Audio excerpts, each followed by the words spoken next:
কেউ যদি বিজেপিকে টিএমসি কে জয়েন করায় তার বিরুদ্ধে পার্টি ব্যবস্থা নিচ্ছে। কাউকে জয়েন করানো হয়নি এখনো পর্যন্ত।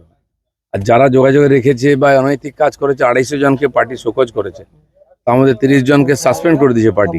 এই জন্য এখনো কারো জন্য দরজা খোলা হয়নি, যেটা বলা হয়েছিল ওটাই আছে। আর এটা পার্টির কর্মীরাও মানবে না, কারণ তারা যাদের বিরুদ্ধে লড়াই করেছে, যাদের জন্য বাড়িঘর গেছে, হাত পা গেছে, মাথা ফেটেছে, শহীদ হয়েছে 250 জন, সহজে তাদের আমরা মেনে নেবো না। দলের হাইকমান্ড এবং তার সঙ্গে দলের নিচুতলার কর্মী, তাদের মধ্যে কোথাও না কোথাও একটা মানসিক দূরত্ব তৈরি হচ্ছে। তার কারণ হচ্ছে এটা নিয়ে অনেকদিন ধরে বিভ্রান্তি বাড়ছে। প্রথমে তৃণমূলের বিধায়করা, ঋতব্রত শিবির, তারা বিজেপির ঘেঁষা হলো। তারপর তৃণমূলের সাংসদরা এনসিপিআই করে বিজেপির ঘেঁষা হলো। এরপর যদি তৃণমূল থেকে কাতারে কাতারে লোক বিজেপিতে ঢুকতে শুরু করে, নিঃসন্দেহে যে সমস্ত কর্মী বিগত 15 বছর ঘেঁষাঘেঁষি হতেই পারে। আমার পাশের বাড়ি থাকে কোনো টিএমসির লোক, তার সঙ্গে কথা বলবো না? এই ধরনের রাজনীতি তো আমি কমসে কম করি না। টিএমসির এই এমএলএ এমপিদের সঙ্গে বেশিরভাগের সঙ্গে আমার সম্পর্ক আছে এখনো, কিন্তু কাউকে আমি ডাকিনি বিজেপিতে এসো। তারা তাদের পার্টি করছে। এখন সর্বভারতীয় পার্টি আমাদের, তারা যদি কোনো ডিসিশন নেয় সেটা আমরা মানবো, কিন্তু তারাও এখানকার পরিস্থিতি জানেন। তো সেই জন্য পার্টি ঢুকে যাবে, বিজেপি ডুবে যাবে এরকম নয়। সারা ভারতবর্ষে বিজেপি এভাবেই জিতেছে, এগোচ্ছে এবং সুশাসন দিচ্ছে। স্যার, কয়েকদিন আগে অ্যান্টি করাপশন ব্রাঞ্চ তৈরি হয়েছে। দেখা গেল যে গতকালই একজনকে গ্রেফতারও করা হলো এবং সাব ইঞ্জিনিয়ার সে ঘুষ নিতে গিয়ে তাকে গ্রেফতার। সব জায়গায় যে সিস্টেম চলে এসছে, আমি কমপক্ষে বলতে পারি পঞ্চায়েত ডিপার্টমেন্টে 3 বছরের বেশি যারা কোনো জায়গায় ছিলাম সবাইকে আমি ট্রান্সফার করেছি। জেলা স্তরে 1150 মতো লোককে, এবং ইঞ্জিনিয়ার, চিফ ইঞ্জিনিয়ার পর্যন্ত আমাদের ডিপার্টমেন্টে তারও ট্রান্সফার হয়েছে।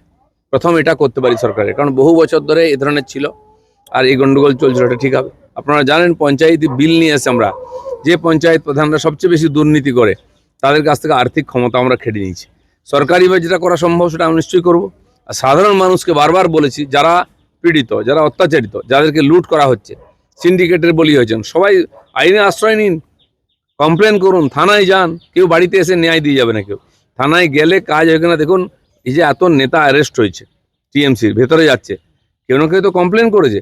এই যদি কমপ্লেন না করে স্বপ্ন দেখে যে সোনার বাংলা হয়ে গেছে, তাহলে ভুল করছে। নবান্নতে একটা কন্ট্রোল রুম খোলা হয়েছিল এই করাপশন নিয়ে। এই কন্ট্রোল রুমে এখনো পর্যন্ত 80% ফোন এসছে যে দাদা আমরা অন্নপূর্ণার ভান্ডার পাই।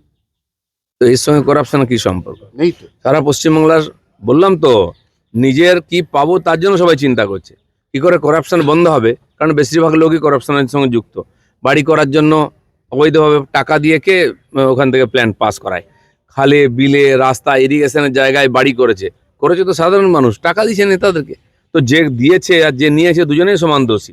কেন সরকার তার কাজ করে যাচ্ছে করাপশন বন্ধ করার জন্য। মাটির স্তরেও আপনারা দেখেছেন, আমাদের মন্ত্রী, স্বাস্থ্যমন্ত্রী হসপিটালে যাচ্ছেন, আমাদের পূর্তমন্ত্রী তিনিও গিয়ে দেখছেন, মাননীয় মুখ্যমন্ত্রী নিজে থানায় গিয়ে, ফায়ার ব্রিগেডে গিয়ে ওখানকার পরিস্থিতি খতিয়ে দেখছেন। তো রাতারাতি কেউ যদি মনে সোনার বাংলা হয়ে যে ভাবে, এটা ভুল হচ্ছে, সময় লাগবে। এত বছরের যে জমে আছে ক্লেদ, সেটা দূর করতে 6 মাস 1 বছর তো লাগবেই।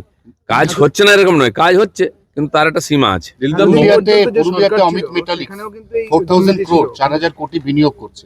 কালকে মুখ্যমন্ত্রী বলেছেন শিল্পের অমৃতকাল শুরু হচ্ছে, 2 বছরের মধ্যে পশ্চিমবঙ্গ শিল্পে স্বনির্ভর হয়ে যাবে। একদম ছিল স্বনির্ভর বাংলা শিল্পেতে, তার চেয়ে ভালো জায়গায় যাবে। কারণ এতদিন যে সরকার ছিল তাদের কাছে কত জমি কোথায় আছে তার কোনো হিসাব নেই, কোনো নীতি নেই ইন্ডাস্ট্রির জন্য কি করা উচিত। এইগুলো পলিসি ম্যাটার, সময় লাগে। আর সরকার জমি খুঁজে বার করছে, তার জন্য টিম তৈরি করেছে মিনিস্টারদের, যারা এটা ভাবনা চিন্তা করবেন। লোকেরা জায়গা খুঁজছে, কাজ করতে চায়, যার তার কাছে। আমার কাছে রোজ 10টা-20টা লোক আসছে, নতুন ব্যবসা করবে, নতুন প্রজেক্ট করবে, ফুড প্রসেসিং থেকে আরম্ভ করে অন্যান্য ইন্ডাস্ট্রির জন্য। তারা প্রপার গাইডেন্স পাচ্ছে না। এটা করতে করতে 1-2 মাস লাগবে পুজো পর্যন্ত, পুরো পলিসি ঠিক করে অফিসে এটা নামাতে। তখন তারা গাইডেন্সও পাবেন। যাদের কাছে জমি অলরেডি আছে তারা কাজ শুরু করে দিচ্ছেন। যারা জমির খোঁজে যাচ্ছেন, আমাদের পশ্চিমবাংলায় বহু জমি অপারেশন বর্গায় আর আক্রান্ত আছে। জমি কেনার পরে দেখা গেল মাঝখানে বর্গা আছে। ছোট ছোট আদিবাসীদের জমি আছে মাঝখানে, সে একটা 20 একরের প্লট কিনবে, সেটা যদি পরিষ্কার না হয় কাজ শুরু করতে পারছে না। এটা আজ না, 10 বছর আগে জমি কিনেছেন, কিন্তু এই যে লিটিগেশনের জন্য কাজ শুরু করতে, আজকে কাজ করতে চাইছেন। কিন্তু এটা সরকারের পলিসি ঠিক করতে হবে, আদিবাসীদের জমি কি করে হস্তান্তর করা যায়। এবং যত অপারেশন বর্গা সিপিএম হয়েছিল, তারা কেউ চাষ করে না, কিন্তু জায়গাটা হয়ে গেছে কন্ট্রোভার্সিয়াল। সেখানে কাজ করা যাচ্ছে না, এগুলো দূর করতে একটু সময় লাগবে। দিলীপ দা, এতদিন মোহন ভাগবত জেনজিদের সাথে মিট করলেন, তিনি বলেছেন প্রতিবাদ করলেই রাষ্ট্রদ্রোহী নয়, তরুণ প্রজন্মের ক্ষোভ ন্যায্য। দেখুন, আরএসএসই একমাত্র সংগঠন 100 বছর ধরে কাজ করে চলেছে রাজনীতি থেকে দূরে থেকে, তাতেই লক্ষ লক্ষ যুবক আছেন, তারা কাজ করেন, তাদের বুঝিয়ে মানসিকতা, কিন্তু মাঝে মধ্যে বিদেশি ভাবধারায় আক্রান্ত হয়ে কেউ কেউ একটু দেশের বিরুদ্ধে উৎপাত করেন, সেটা অভিজ্ঞতা কম ইত্যাদি। মাননীয় প্রধানমন্ত্রীও তাদেরকে ক্ষমা করেছেন, কোর্ট ক্ষমা করেছে। কিন্তু এটা ঠিক যে প্রত্যেক জেনারেশনের একটা মানসিকতা হয়, আজকে প্রগতি মানে কি বলে প্রযুক্তি এগিয়ে যাচ্ছে, দুনিয়া এগোচ্ছে, তার প্রভাব পড়ছে, সেজন্য সেই ছেলে মেয়েদের মানসিকতা কি, তাদের মনের কি অবস্থা, কি চাইছেন, সেটা মাঝে মধ্যে বসে আমাদের বোঝার দরকার। মাননীয় মোহন ভাগবতজি আমাদের হিন্দু সমাজে একজন অভিভাবকের মতো, তিনি বর্তমান প্রজন্মকে গাইড করেন এবং তাদের মানসিকতা বোঝার চেষ্টা করছেন, এটা রাষ্ট্রের পক্ষে খুবই ভালো। এতদিন পর্যন্ত যে সরকার ছিল সেখানে দেখা গিয়েছিল যে একাধিক সরকারি কর্মীর ঘুষের কথা, দুর্নীতির কথা, কিন্তু কোনো কিছু গ্রেফতার হয়নি। দেখা গেল এই সরকার আসার পর অ্যান্টি করাপশন ব্রাঞ্চ তৈরি হলো, গতকালই একজন গ্রেফতার হলেন সাব অ্যাসিস্ট্যান্ট ইঞ্জিনিয়ার।